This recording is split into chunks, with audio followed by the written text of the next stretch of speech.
Hello student, online classes में आपका स्वागत है। आज आपके सामने एक नया टॉपिक लेकर के आए हैं। आज हम लोग आपदा प्रबंधन के संदर्भ में अध्ययन करेंगे। जैसे कि आप जानते हैं, असाइनमेंट या प्रोजेक्ट में इस तरह के टॉपिक्स आते हैं कि आपदा प्रबंधन क्या है और इस तरह से आपदा प्रबंधन कैसे किया जाता है, क्या स्वरूप उसका होता है। तो आज हम लोग आपदा प्रबंधन के संदर्भ में अध्ययन करेंगे। जैसा कि आप जानते हैं, असाइनमेंट या प्रोजेक्ट में इस तरह से स्टूडेंट को टॉपिक्स मिलते हैं और मैटर न होने की वजह से टॉपिक्स क्लियर नहीं कर पाते। तो आज हम लोग आपदा प्रबंधन के संदर्भ में अध्ययन करेंगे कि आपदा प्रबंधन क्या क्या है और किन किन क्षेत्र, उनके कौन कौन से क्षेत्र हैं। तो पहले हम लोग क्षेत्र के संदर्भ में अध्ययन करेंगे, उसके बाद आपदा प्रबंधन के संदर्भ में अध्ययन करेंगे और किस तरह से आपदा प्रबंधन किया जाता है और कैसे आपदाओं से निपटा जाता है। तो चलिए विषय उसको स्टार्ट करते हैं। बहुत सारे तरीके से अध्ययन करेंगे आपदा प्रबंधन। डियर स्टूडेंट, जैसे कि आप देख रहे हैं ब्लैक बोर्ड पे, आपदा प्रबंधन को पहले हम लोग देख लें क्या है, आपदा क्या है। जैसे कि आप देख रहे हैं, अचानक होने वाली विध्वंसकारी घटना जिसमें जान माल की क्षति हो, आपदा कहलाती है। तो एक शॉर्ट टर्म में ऐसे अध्ययन करेंगे कि आपदा क्या है, अचानक होने वाले। तो यहाँ पे क्या है, विध्वंसकारी, यानी अचानक होने वाले विध्वंसकारी घटना जिसमें जान माल की क्षति होती है, आपदा कहलाती है। तो इस तरह से आपदा में जान माल की क्षति होती है, यानी भौतिक नुकसान होता है मानव जगत में। तो इस तरह से भौतिक नुकसान होने के कारण इस तरह से ये आपदा कहलाती है।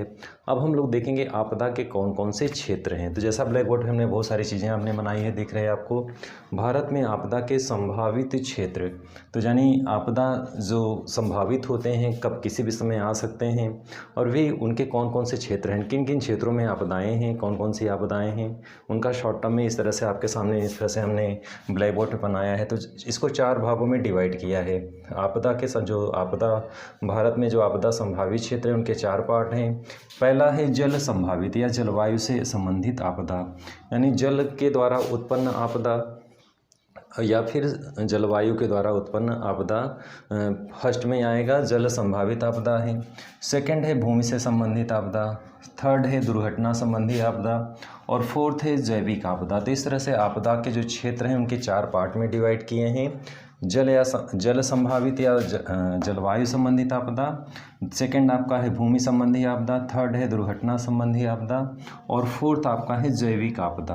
अब हम लोग एक एक को क्लियर करेंगे, उसके बहुत ज़्यादा अंदर जा कर के उसमें क्या क्या चीज़ें हैं। तो पहला जैसे कि देख रहे हैं आपको, जल संभावित या जलवायु संबंधी आपदा, यानी जल से जनित जो आपदा होती है या फिर जलवायु से जनित आपदा जो होती है। फर्स्ट है बाढ़, यानी जल से संबंधित में पहला है बाढ़। तो जैसा कि देख रहे हैं, बाढ़ बहुत ही ऐसी एक आपदा है जो भारत बहुत ज़्यादा इससे ग्रसित है और इससे बहुत ज़्यादा जान माल की हानि होती है। तो बाढ़ में कुछ हमने यहाँ पे क्षेत्र लिखा है, जैसे उत्तर प्रदेश है, बिहार है, असम है, पश्चिम बंगाल है, उड़ीसा है, आंध्र प्रदेश है, केरल है, गुजरात है, हरियाणा है और पंजाब है। तो बाढ़ बहुत ज़्यादा इन प्लेसों में आती है भारत में। और बाढ़ के संदर्भ में ही हम कुछ यहाँ पे कुछ चीज़ें लिखी हैं, जैसे भारतीय भूगर्भ वैज्ञानिक सर्वेक्षण, यानी भारतीय भूवैज्ञानिक सर्वेक्षण जियोलॉजिकल सर्वे ऑफ इंडिया का एक सर्च है और वो अपना एक सर्वे करके एक आंकड़ा देता है। क्या आंकड़ा है, जिसका मतलब सबसे पहले इसको जान लें, भारतीय भूवैज्ञानिक सर्वेक्षण जिसका मुख्यालय कोलकाता में है। इसकी स्थापना 1851 में ब्रिटिश गवर्नमेंट के टाइम में हुआ था और आज भी ये वर्क कर रही है भारत में। और इसके अनुसार इन्होंने क्या आंकड़ा दिया है कि कुल क्षेत्रफल का 12.5% भारत में बाढ़ क्षेत्र है। तो यानी भारत में प्रत्येक वर्ष इतने एरियाज जो है डूब जाते हैं और इस तरह से नुकसान होता है। तो ये किसका एक आंकड़ा है और इस तरह से बाढ़ के कारण ही भारत में जान माल की बहुत ज़्यादा हानि होती है। सेकंड आपका है चक्रवात है। जैसा कि आप जानते हैं, समुद्री क्षेत्रों में चक्रवात आते हैं, साइक्लोन आते हैं और समुद्री जहाज़ डूब जाते हैं, बहुत सारे मछुआरे मारे जाते हैं। आसपास के जो समुद्र तटीय इलाके होते हैं, बहुत ज़्यादा वहाँ पे नुकसान होता है इस चक्रवात से। तो इस तरह से ये भी एक आपदा है। सेकंड स्टेप में देखेंगे सुनामी।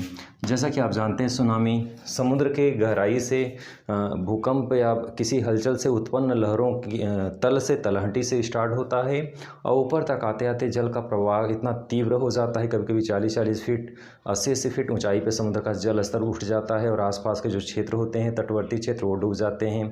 बड़ी बड़ी समुद्री जहाज़ें डूब जाती हैं, बहुत सारे लोग मारे जाते हैं। तो ये भी एक बहुत ज़्यादा नुकसान है सुनामी से और ये भी एक बहुत ही विशद दुर्घटना, मतलब इस तरह से कह सकते हैं बहुत ही हानिकारक ये भी एक जो है आपदा है। नेक्स्ट है बादल फटना। जैसा कि आप जानते हैं बादल फटना भी एक आपदा है और बादल फटने से किसी ज़्यादातर जो उत्तराखंड के क्षेत्र हैं या पहाड़ी क्षेत्र हैं, हिमाचल प्रदेश, उत्तराखंड, जम्मू कश्मीर, इन क्षेत्रों में बादल जो फटते हैं, अचानक बादल फटते हैं और बादल फटने के कारण जो है बड़ी तीव्र गति से जल का प्रवाह होता है और बड़ी मात्रा में लोग मारे जाते हैं या फिर आसपास का जो एरिया है घर टूट जाते हैं। स्कूल में अगर कोई बच्चे हैं तो वो बह जाते हैं, मारे जाते हैं, बहुत ज़्यादा नुकसान होता है। ये भी एक आपदा है, बहुत ज़्यादा नुकसान इससे भी होता है। नेक्स्ट इसी क्रम में है लू है। लू जैसा कि हम जानते हैं ये एक प्रकार से ग्रीष्म काल में लू चलता है और ये भी एक आपदा है। तो यहाँ पे आप ये ना समझें कि केवल जल से संभावित है, क्योंकि यहाँ पे जलवायु है, तो इससे भी रिलेटेड यहाँ पे टॉपिक्स इसी में जुड़े हुए हैं। नेक्स्ट है बिजली का गिरना।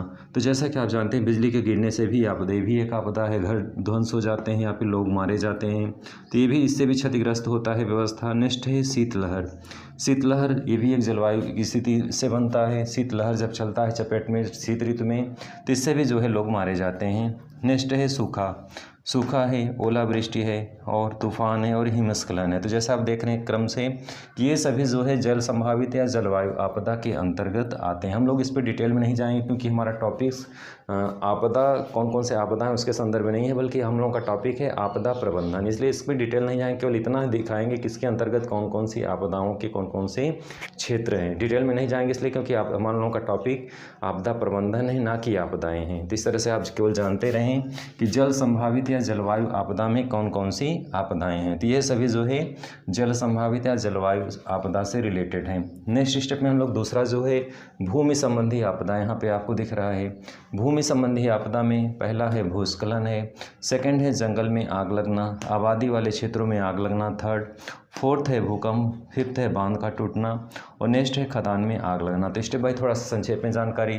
भूस्खलन यानी मिट्टी का जो स्खलन होता है, चाहे वो नदी के किनारे के आसपास भूस्खलन होता है, नदियों में मिट्टी का कटाव लगातार होता है कि जो किनारे होते हैं, या फिर पहाड़ों पे बारिश के होते समय बारिश होती है तब भी भूस्खलन होता है और बहुत ज़्यादा जान माल की हानि होती है। आसपास की सड़कें ध्वस्त हो जाती हैं, सड़कें ब्लॉक हो जाती हैं, रास्ते जाम हो जाते हैं, इसलिए भी एक नुकसानदेह स्थिति बनती है। नेक्स्ट इसी क्रम में जंगल में आग लगना। जैसा कि आप जानते हैं जंगल में आग लग जाता है या फिर आबादी वाले क्षेत्रों में जब आग लग जाता है तो बहुत ज़्यादा जान माल की हानि होती है। भूकंप जानते हैं आप, जितना ज़्यादा बड़ी मात्रा में भूकंप आएगा उतना ज़्यादा घर गिरते हैं, उतने ज़्यादा लोग मारे जाते हैं, रास्ते डिस्टर्ब हो जाते हैं, परिवहन के साधन डिस्टर्ब हो जाते हैं, दूरसंचार के साधन डिस्टर्ब हो जाते हैं, बहुत ज़्यादा जान माल की हानि होती है। तो ये भी एक महत्वपूर्ण आपदा है। नेक्स्ट है बांध का टूटना। जैसे कि आप जानते हैं भूकंप की तीव्रता तीव्र होती है तो बांध भी टूट जाते हैं और ये भी एक बहुत बड़ी दुर्घटना हो सकती है। नेक्स्ट है खदानों में आग लगना। जैसा कि आप जानते हैं चाहे कोयले की खदान हो चाहे कोई अदर खदानें हो, इसमें भी जब आग लग जाती है तो इससे भी जो है बड़ी मात्रा में हमारे संसाधन नष्ट हो जाते हैं और साथ साथ लोग जो उसके अंदर होते हैं वो भी मारे जाते हैं। तो इस तरह की ये महत्वपूर्ण दुर्घटना है जो भूमि से संबंधित आपदा है। नेक्स्ट है दुर्घटना संबंधी आपदा, यानी दुर्घटनाओं से उत्पन्न यानी मानव के द्वारा दुर्घटनाओं से उत्पन्न जो आपदाएं होती हैं वो इस क्रम में हम लोग रखे हैं। तो इसमें रेल दुर्घटना है, प्लेन का क्रैश होना है, प्लेन क्रैश हो जाता है, ये भी एक महत्वपूर्ण दुर्घटना है। बम विस्फोट है, ब्लास्ट होते हैं, कभी कभी सिलसिलेवार ब्लास्ट होते हैं भारत में, चाहे आतंकवादी घटनाओं के द्वारा या किसी इस तरह से। नेक्स्ट है बस दुर्घटना, बस में ही दुर्घटना होती है, ये भी एक आपदा है। नेक्स्ट है जल जहाज़ का दुर्घटना। जैसा कि आप जानते हैं जल में भी जहाज़ डूब जाते हैं या किसी कारणवश मशीनों के खराब हो जाने से डूब जाते हैं, तो ये भी एक महत्वपूर्ण दुर्घटना है। नेक्स्ट क्रम में देखेंगे जैविक आपदा। जैविक आपदा जो है ये भी एक महत्वपूर्ण आपदा है। जैविक आपदा के कारण अभी हाल में ही महामारी फैली थी, कोविड की वजह से कितने सारे लोग मारे गए और इसके अंतर्गत बहुत सारी चीज़ें आती हैं। चाहे आप जो है इसमें जैविक आपदा में चाहे आप फ्लू है इससे भी मारे जाते हैं। जैविक आपदा में ही जैसे अभी कोविड है इसकी वजह से भी लोग मारे जाते हैं, स्वाइन फ्लू है इससे भी लोग मारे जाते हैं। बड़े स्तर पे कोई जैविक जीवों के द्वारा या वायरस के द्वारा कोई रोग फैलता है तो इस तरह से लोग बड़ी संख्या में लोग मारे जाते हैं, ये सभी जैविक में आएंगे और इससे भी जान माल की बहुत ज़्यादा हानि होती है। बहुत सारा नुकसान, पेड़ पौधे या कर सकते हैं, मकान या सड़कें तो ध्वस्त नहीं होते, लेकिन इसमें मानव को त्रासदी होती, मानव बड़ी मात्रा में मारे जाते हैं, जो बहुत ही महत्वपूर्ण है। अगले स्टेप में देखेंगे जहरीला खाद्य पदार्थ। जैसा कि आप जानते हैं किसी खाद्य पदार्थ में एक लोग, दो लोग, 10 लोग, 20 लोग या किसी सिटी के कुछ लोग उससे ग्रसित हो जाते हैं या उसके संक्रमण में आ जाते हैं, खाद्य पदार्थ में कोई कमी होती है और उसके बड़े स्तर पर लोग मारे जाते हैं, तो ये भी एक आपदा है और ये भी इस तरह से लोग को नुकसान पहुँचाता है। नेक्स्ट है परमाणु रेडिएशन। जैसा कि आप जानते हैं परमाणु रेडिएशन वैश्विक लेवल पर द्वितीय विश्व युद्ध के समय में हिरोशिमा और नागासाकी पे जो परमाणु बमों का यूज़ किया गया, ये त्रासदी आज भी लोगों को याद है और आज भी लोग वहाँ पे कैंसर युक्त बच्चे पैदा होते हैं, आज भी वंशानुगत समस्याओं को झेल रहे हैं। इतने सालों बाद भी इतने साल पहले किया गया था परमाणु बमों का प्रयोग, लेकिन आज भी उसका असर दिखाई देता है। हवा में, मिट्टी में, जल में, सभी तत्वों में ये चीज़ें मिल जाती हैं, इसका रेडिएशन मिल जाता है और लोगों को नुकसान पहुँचाता है। नेक्स्ट क्रम में, इसी क्रम में जहरीली गैस का रिसाव। जैसा कि आप जानते हैं, जब किसी फैक्ट्री या किसी जगह से जहरीली गैस का रिसाव हो जाता है तो बड़ी मात्रा में लोग, आसपास का जो क्षेत्र होता है उसमें लोग मारे जाते हैं, अफरा तफरी हो जाती है। इसका प्रमुख उदाहरण भोपाल गैस त्रासदी है, जहाँ पे बहुत ज़्यादा लोग मारे गए थे और आज भी उसको इतिहास के पन्नों में दर्ज किया गया है। एक ऐसी दुर्घटना जो बहुत ज़्यादा लोग मारे गए थे, आज भी इसको याद किया जाता है कि ऐसी दुर्घटनाओं से बचा जाए। तो ये हमने मानचित्र यानी ब्लैक बोर्ड के माध्यम से आपको ये समझाने का तरीका बताया, प्रस्तुत किया मैटर आपके सामने कि किस तरह से कौन कौन सी आपदाओं के क्षेत्र हैं और कौन कौन सी आपदाएं किसके अंतर्गत आती हैं। तो आपने बहुत सरल तरीके से इस तरह से एक सेटअप आपने देखा ब्लैक बोर्ड पे, और इस सेटअप के माध्यम से आप समझ सकते हैं, वर्गीकृत कर सकते हैं असाइनमेंट और प्रोजेक्ट के लिए कि आपदाओं को हम कैसे वर्गीकृत करेंगे। अब इस अगले स्टेप में हम लोग सेकंड पार्ट में इसी में मतलब अगले, चूँकि ब्लैक बोर्ड पे एक साथ सारी चीज़ें संभव नहीं है, तो पहले स्टेप में आपके सामने हमने रखा कि आपदाओं के कौन कौन से वर्ग हैं, कौन कौन से क्षेत्र हैं, संभावित क्षेत्र। अगले स्टेप में हम लोग देखेंगे आपदा प्रबंधन कैसे करें। तो जैसा आप यहाँ पे देख रहे हैं, आपदा ये सारी चीज़ें हैं, इनका प्रबंधन कैसे किया जाए। तो अगले स्टेप में हम लोग प्रबंधन के संदर्भ में स्टडी करेंगे, डिजिटल बोर्ड के माध्यम से डायरेक्टली हम लोग स्क्रीन पे देखेंगे कि प्रबंधन कैसे किया जाए। चलिए देखते हैं डिजिटल बोर्ड पे।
डियर स्टूडेंट, आपने अभी जस्ट बाढ़ और सूखे के संदर्भ में, आपदा प्रबंधन के संदर्भ में स्क्रीन पे डायरेक्ट देखा कि किस तरह से बाढ़ के संदर्भ में और सूखे के संदर्भ में कैसे कि सेंट्रल गवर्नमेंट और स्टेट गवर्नमेंट दोनों के तालमेल से कैसे आपदा प्रबंधन किया जाता है। यानी इस तरह से केंद्र सरकार और राज्य सरकारें जो हैं दोनों मिल करके आपदाओं को निपटती हैं, आपदाओं का प्रबंधन करती हैं। कैसे आपदाओं को उसकी किसी चीज़ को टाला तो नहीं जा सकता, जैसे कोई बाढ़ है, सूखा है, इसको हम टाल तो नहीं सकते, लेकिन उसको उसकी जो समस्या है या जो प्रभाव है, इसको प्रभाव को कम कर सकते हैं। तो दोनों मिलकर के, राज्य सरकारें और केंद्र सरकार दोनों मिलकर के आपदा के प्रभाव को कम कर सकती हैं। यानी आप प्रबंधन में इस तरह से लिखेंगे कि दोनों किसी आपदा को टाला तो नहीं जा सकता, लेकिन उसके प्रभाव को कम किया जा सकता है। जैसे बाढ़ और सूखा है, तो बाढ़ है अगर आसपास है तो वहाँ के लोगों को जो है एनडीआरएफ की टीम या दूसरी टीम जाती है, उनको बचाव और सुरक्षा कार्य देती है, उनको इस एरिया से बाहर निकालती है।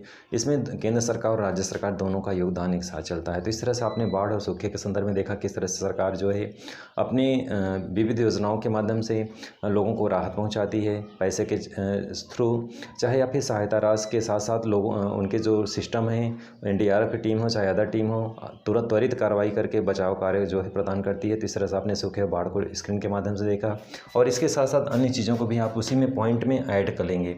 यानी बाढ़ सूखा को एक साथ कर देंगे, बाकी को आप सामूहिक रूप में लिखेंगे। कैसे? जैसे चक्रवात है, इसी क्रम में सुनामी है, बादलों का फटना है, लू है, तो कुछ चीज़ों को आप सामूहिक में लिखेंगे इकट्ठा करके पूरा, कि इन सभी के दुर्घटनाओं के होने के कारण सरकार किस तरह से त्वरित कार्रवाई करके लोगों को जल्दी से जल्दी राहत पहुंचाती है। अगर कोई घटना घट चुकी है तो वहाँ पे प्रबंधन के तहत ये ज़रूरी है कि केंद्र सरकार और राज्य सरकारें दोनों मिल करके उस क्षेत्र में लोगों को ज़्यादा से ज़्यादा सहायता राशि पहुँचा सकें, लोगों को खाद्य सामग्री उपलब्ध करा सकें। अगर कोई दुर्घटना में लोग पीड़ित हैं, स्वास्थ्य से संबंधित उन्हें सुविधाएं चाहिए, तो उन्हें मेडिकल सुविधाओं को प्रबंध किया जाए, जिससे लोगों का इलाज जल्दी जल्दी किया जा सके।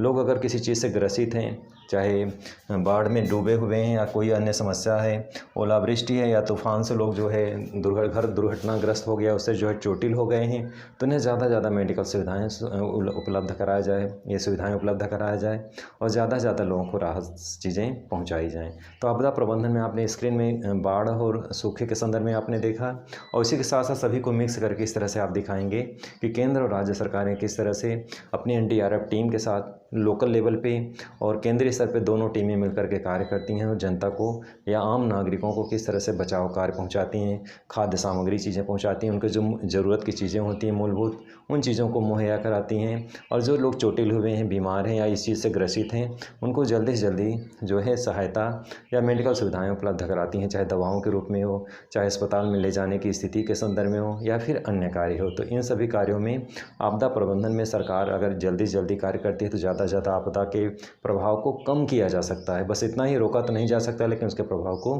कम किया जा सकता है। तो दो बाकी चीज़ों का भी इकट्ठा सामूहिक रूप से इस तरह से लिखेंगे। इसी क्रम में इसका भी भूस्खलन का 4 पॉइंट आप अपने से लिखेंगे। जैसे भूस्खलन है, तो भूस्खलन में सरकार क्या आपदा प्रबंधन कराएगी? अगर कहीं पे भूस्खलन होता है, रास्ते बंद हो गए हों, तो वहाँ पे अगर मिट्टी का पत्थरों का गिर गया है, रास्ते ब्लॉक हुए हैं, तो जल्दी से जल्दी उन रास्तों को खाली कराया जाए, जिससे आवागमन बाधित ना हो। सरकार जो है इस तरह से अपनी तैयारी ऐसी रखे कि ज़्यादा से ज़्यादा जहाँ पे भी इस तरह की दुर्घटनाएँ होती हैं भूस्खलन पहाड़ी क्षेत्रों में, वहाँ पे त्वरित कार्रवाई करके इन चीज़ों को बेहतर से बेहतर कार्य किया जा सके। एनडीआरएफ की टीम जल्दी जल्दी भेज करके लोगों को बचाव कार्य तेज़ किया जा सकता है। तो सभी को इस तरह से हेडिंग डाल डाल करके भूस्खलन में सरकार किस तरह से आपदा प्रबंधन करती है, जैसे अभी हमने बताया रोड ब्लॉक हो जाते हैं, उसमें किस तरह से रास्ते साफ कराए जाते हैं। भूस्खलन के समय कोई गाड़ियाँ क्षतिग्रस्त हो जाती हैं, लोग मारे जाते हैं, तो उनको किस तरह से सहायता पहुंचाई जाती है। तो आप इसे इस तरह से 4 पॉइंट भूस्खलन हेडिंग डालेंगे, भूस्खलन आपदा प्रबंधन, और उसमें 4 पॉइंट इस तरह से लिखेंगे। इसी क्रम में जंगल में आग है या आबादी वाले क्षेत्रों में आग लगना, तो इन दोनों क्षेत्रों में जब आग लग जाती है तो दोनों क्षेत्रों में जो है जो आग बचाने वाली टीम होती है उनको सरकार भेज करके जल्दी जल्दी राहत पहुंचाती है या उन लोगों को बचाने का प्रयास करती है। और इसके साथ साथ जो लोगों को मेडिकल सुविधाएं अवेलेबल कराती है, ज़्यादा से ज़्यादा जो लोग दुर्घटना से पीड़ित हैं उनको जल्दी से जल्दी स्वास्थ्य लाभ प्रदान किया जाए और बचाव कार्य तीव्र किया जाए। तो इस तरह से heading step by step 4 point आप ऐसे लिख करके सब में सरकार के द्वारा किस तरह से आपदा प्रबंधन कार्य किए जाते हैं उनको आप लिख सकते हैं। इसी क्रम में है भूकंप है, और इसी क्रम में खदानों में आग है। जैसा कि आप जानते हैं ये ऐसी चीज़ें हैं जो अचानक आती हैं, जैसे भूकंप है। तो भूकंप को रोका तो नहीं जा सकता, लेकिन भूकंप के प्रभाव को कम किया जा सकता है। जो लोग घरों में गिर गए हैं, दबे हुए हैं, या फिर जिनका घर क्षतिग्रस्त हो गया, उनको जो है किसी एक ऐसे स्थान पर रखने की आवश्यकता पड़ती है जिससे लोग वहाँ कुछ टाइम के लिए टेम्परेरी रह सकें। उनको भोजन और खाद्य सामग्री अन्य चीज़ों की आवश्यकता होती है, उसके सरकार जो है त्वरित मुहैया कराए। साथ साथ उनको मेडिकल से रिलेटेड सुविधाएँ भी प्रदान करे। जो लोग चोटिल हैं या फिर दुर्घटनाग्रस्त हैं, उनको भी इस तरह की सुविधाएँ मेडिकल से रिलेटेड दिया जाए, दवाएँ प्रदान किया जाए, और जिससे उसकी आपदा के प्रभाव को कम किया जा सके। इसी क्रम में है खदान में आग लग जाना। तो आग लग जाने के कारण अगर जो लोग जीवित हैं उनके बाहर निकालने का प्रयास सरकार को करना चाहिए, और साथ साथ आग लगी हुई तो उसको बुझाने का सरकार के द्वारा इस तरह का प्रबंधन किया जाना चाहिए। तो सब में इस तरह से आप 3-3, 4-4, 5-5 पॉइंट हर टॉपिक्स पे जितने भी हेडिंग है इससे रिलेटेड आप 3-3 पॉइंट ऐसे लिख सकते हैं इस तरह से। नेक्स्ट क्रम में इधर भी इसी तरह से आप करेंगे। रेल दुर्घटना है, प्लेन का क्रैश है। रेल दुर्घटना अगर है तो ज़्यादा जल्दी से जल्दी सरकार के द्वारा दुर्घटनाग्रस्त अगर रेल है तो जितनी जल्दी अगर वहाँ पे सहायता पहुँचाई जाएगी सरकार के द्वारा। जो लोग अंदर फंसे हुए हैं रेल के अंदर दुर्घटना के समय, उनको जल्दी जल्दी अस्पतालों में सरकार के द्वारा पहुँचाया जाना चाहिए। जल्दी जल्दी लोगों को अस्पतालों में पहुँचाने से कुछ लोगों को बचाया जा सकता है। तो इस तरह से जितना सरकार का प्रबंधन व्यवस्था तीव्र होगी उतना ज़्यादा आपदा के प्रभाव को कम किया जा सकता है। प्लेन क्रैश में लोगों को बचाया तो नहीं जा सकता, लेकिन फिलहाल लोगों को जागरूक किया जा सकता है कि किस तरह से अगर दुर्घटनाग्रस्त अगर स्थिति कर समुद्र में लैंडिंग करती है तो पायलट को विशेष अगर इस तरह से कोई टेक्नोलॉजी के थ्रू या फिर उनको इस तरह से प्रशिक्षित किया जाए कि अगर किस तरह से प्लेन क्रैश होने वाला है या इंजन फेल हो गया है तो कैसे उसको जो है बचाया जा सकता है। तो इस तरह से बहुत सारी टेक्नोलॉजी या फिर प्रशिक्षित करके कुछ नई चीज़ों को डेवलप किया जा सकता है। क्रैश को तो रोका नहीं जा सकता, लेकिन कुछ चीज़ों को, उस दुर्घटना की संभावना को कम किया जा सकता है। तो ऐसे सब में 2-2 पॉइंट 3-3 पॉइंट आप कर सकते हैं। नेक्स्ट इसी क्रम में है बम विस्फोट है। तो आतंकवादी घटनाओं को तो हम रोक नहीं सकते, लेकिन जहाँ पे आतंकवादी घटनाएं हैं उनको अगर कोई ब्लास्ट हुआ है तो उन्हें ज़्यादा केवल हम मेडिकल सुविधाएं ही अवेलेबल करा सकते हैं, लोगों को जल्दी जल्दी अस्पतालों तक पहुँचा सकते हैं। इस तरह से आप 2-2, 3-3, 4-4 पॉइंट हर टॉपिक्स पे लिखेंगे। इसी क्रम में नेक्स्ट है बस दुर्घटना। जैसे रेल है उसे बस है, सेम दोनों में इसी तरह से आप 3-3, 4-4 पॉइंट लिखेंगे कि किस तरह से केवल बचाव कार्य को तीव्रता करके ही उस दुर्घटना को प्रभाव को कम किया जा सकता है। नेक्स्ट है जल जहाज़ दुर्घटना। जल में जहाज़ डूबने की स्थिति होती है कभी कभी। अगर हमारे पास टेक्नोलॉजी हाईटेक है तो हम जहाज़ तक त्वरित गति से पहुंच करके अगर जहाज़ डूब रहा है तो लोगों को बचा सकते हैं। अगर हमारे पास टेक्नोलॉजी का अभाव है तो हम जहाज़ डूबते हुए भी देर हो जाती है, और ऐसे में जहाज़ में जो यात्री होते हैं उनको बचाव कार्य करके हम बचा नहीं पाते। तो इस तरह से सरकार जितना ज़्यादा सजग होगी, जितना बेहतर टेक्नोलॉजी उतना ज़्यादा से ज़्यादा बचाव कार्य तीव्र कर सकती है।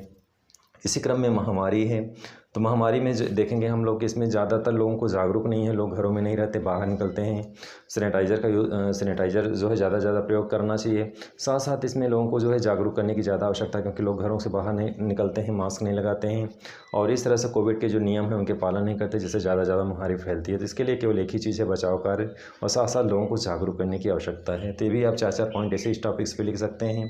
नेक्स्ट है जहरीला और खाद्य पदार्थ। जहरीले और खाद्य पदार्थ जो आजकल देखते हैं आप जंक फूड हैं, उसमें ज़्यादातर फूड पॉइजनिंग हो जाती है लोगों के खाने से। इससे लोगों को जागरूक करना चाहिए कि जंक फूड से बचें, फल या ऐसी चीज़ों को खाएं। अगर इस तरह की दुर्घटना हो जाती है सरकार क्या करे, तो अगर लोग फूड पॉइजनिंग के शिकार हो जाते हैं तो उन्हें त्वरित गति से जो है मेडिकल सुविधाएं अवेलेबल कराई जानी चाहिए, जिससे ज़्यादा लोगों को बचाया जा सके। केवल एक चीज़ है जिससे उसमें तात्कालिक लोगों को सहायता पहुँचाई जा सकती है, और इसके साथ साथ लोगों को एक मेडिकल से रिलेटेड नई गाइडलाइन जारी करना चाहिए कि लोग फूड पॉइजनिंग जो होता है उसके कौन कौन से फैक्टर हैं। स्वास्थ्य टीम लोगों को जागरूक करेगी किस तरह से फूड पॉइजनिंग होता है, कैसे खाद्य सामग्रियों में कोई चीज़ कैसे जहरीली हो जाती है, उसको कैसे बचाव किया जाए। तो सरकार को 2 पहलू हैं। एक तो डायरेक्टली आप उन चीज़ों को त्वरित गति से कार्रवाई करके उस चीज़ को, आपदा को रोक सकते हैं, आपदा के प्रभाव को, और अगली चीज़ कैसे हम उसके पूर्व यानी दुर्घटना के पूर्व भी लोगों को कैसे हम जागरूक करके उस दुर्घटना को टाल सकते हैं। 2 पहलू इसमें हैं, एक तो दुर्घटना के पहले और एक दुर्घटना के समय और दुर्घटना के बाद भी। 3 स्टेप में इस तरह से कार्य होते हैं सरकार के आपदा प्रबंधन के द्वारा। तो तीनों में जो है सरकार अपने कार्यों के एक्टिव होकर के इन चीज़ों को करके इन चीज़ों को प्रभाव को कम कर सकती है, दुर्घटनाओं को टाल सकती है, और आने वाले समय में लोगों को ज़्यादा जागरूक करके इसको रोका तो नहीं जा सकता, लेकिन इसके प्रभाव को कम से कम किया जा सकता है। इसी क्रम में है परमाणु रेडिएशन और जहरीली गैस का रिसाव। जहरीली गैस के रिसाव में लोगों को प्रशिक्षण देना चाहिए कि अगर जहरीली गैस कहीं रिसाव हो रहा है तो जल्दी उस एरिया को खाली करें, बहुत दूर चले जाएँ उस क्षेत्र से, जिससे जहरीली गैस के प्रभाव से बच सकें। और जो लोग उसमें फंसे हुए हैं सरकार को तीव्र गति से बचाव कार्य करना करना चाहिए जिससे ज़्यादा से ज़्यादा लोगों को बचाया जा सके। तो हर टॉपिक्स में आप 4-4 पॉइंट ऐसे लिख सकते हैं। नेक्स्ट इसी क्रम में है परमाणु रेडिएशन। परमाणु अगर कोई कंट्री अगर किसी देश पे करता है तो उसे रोका तो नहीं जा सकता, लेकिन इतना ही है कि हम ऐसे देशों को जो है सरकार का प्रबंधन ऐसे होना चाहिए अंतर्राष्ट्रीय राजनीति के स्तर पे कि हम जो है ऐसे देशों का विरोध करें जो परमाणु परीक्षण करते हैं और केवल इस उद्देश्य से करते हैं दूसरे देश को डराने के लिए या किसी देश पर हमला करने के लिए। तो ऐसे कंट्रियों का विरोध करना चाहिए। सरकार की इस तरह की विशेष टीम होनी चाहिए। रेडिएशन अगर कहीं ब्लास्ट हुआ है तो वहाँ पे ज़्यादा से ज़्यादा लोगों को बचाने का प्रयास करना चाहिए। तो डे स्टूडेंट आज के टॉपिक्स में हमने प्रोजेक्ट या असाइनमेंट से रिलेटेड हमने इतने सारे टॉपिक्स एक साथ कवर किए और इनका सरकार कैसे प्रबंधन करती है। हर टॉपिक्स पे आप 4-4, 5-5 पॉइंट लिख सकते हैं और इस तरह से मैटर आपका अपने आप कंप्लीट हो जाएगा। तो आशा उम्मीद है हमें ये टॉपिक्स आपको पसंद आया होगा और असाइनमेंट या प्रोजेक्ट जब बनाएंगे इन तथ्यों को बहुत बेहतर तरीके से लिखेंगे। आपके सामने एक बेस मिल गया है कि इन बेस के आधार पर सब पे 4-4 पॉइंट आप लिख सकते हैं। सरकार को कैसे बचाव करना चाहिए 4-4 पॉइंट। जब बेस आपके पास नहीं होता है तो ऐसे कंडीशन में आपके टॉपिक्स क्लियर नहीं हो पाते, बेहतर आपका कंप्लीट नहीं हो पाता टॉपिक्स। इस तरह से आपको हमने बेस दे दिया है, बाकी आप अपने तरीके से इसको कवर करेंगे। तो आज के वीडियो में बस इतना ही। वीडियो अच्छा लगा तो लाइक और सब्सक्राइब करें। 2 टॉपिक्स और भेजेंगे आपको प्रोजेक्ट से रिलेटेड। तब तक के लिए धन्यवाद।